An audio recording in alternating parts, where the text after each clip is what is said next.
Vegetable chop তৈরি করব। তো শেষমেশ আজ আমি তৈরি করেই ফেললাম বেশ কয়েকটা, এ সকালের টিফিনের জন্যই তৈরি করে ফেললাম। কোট করে নিলাম পাউরুটির,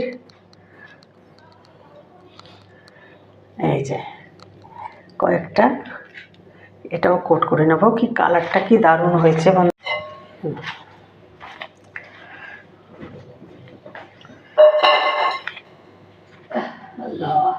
খুলছে না। পরপর এভাবে সবগুলোকে কোট করে নেব।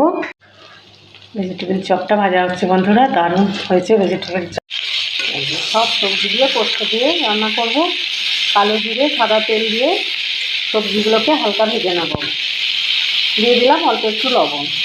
তার সাথে তৈরি হয়ে গেছে সব সবজি দিয়ে পোস্ত দিয়ে একটা সবজি, খুব সুন্দর হয়েছে বন্ধুরা। এই দিয়ে আজ আমাদের লাঞ্চ। যে মাছের ঝোলটা রেডি হয়ে গেছে, এবার ঝোলটা আমি নামিয়ে নেব। এই যে একটা বাটির মধ্যে মাছের ঝোলটা পরিবেশন করে ফেললাম।